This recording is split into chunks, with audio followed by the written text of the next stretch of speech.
cool.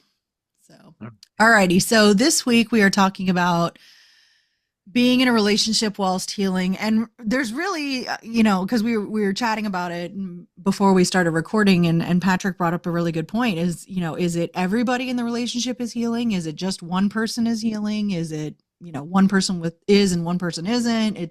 There's a lot of different ways that could go. So I personally could not have been on this healing journey with my ex-partner. He was very against, therapy, talk therapy, any sort of mental health work, just was not for it. And his philosophy was just stiff upper lip and sort yourself out. Okay, but you have to sort yourself out, man.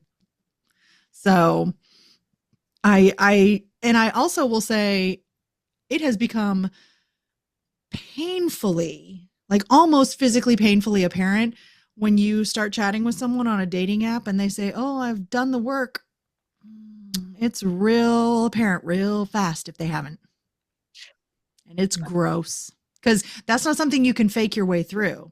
And people think they can. They think they can talk their way through it. And you can't, man.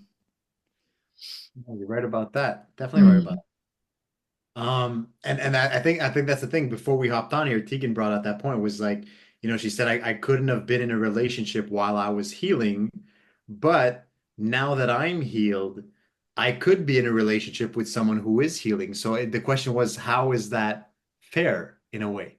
Because she couldn't be with someone while she was healing, but it's fair to say that while she's healed and meets someone who needs healing, that's okay.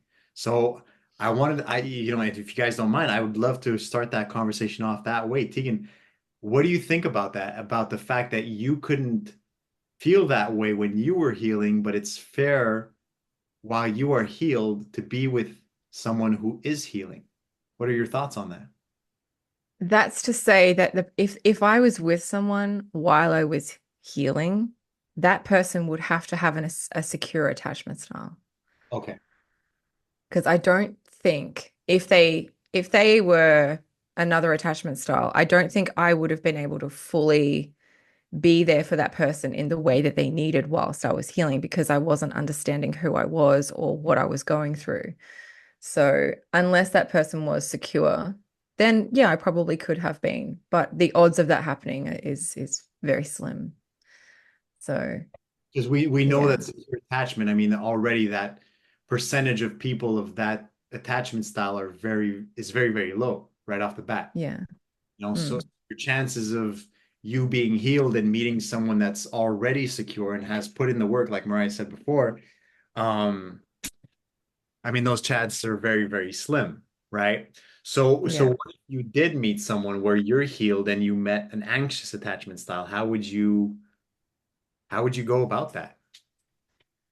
I would be going about that because I would be more understanding and give them that reassurance that they desperately crave.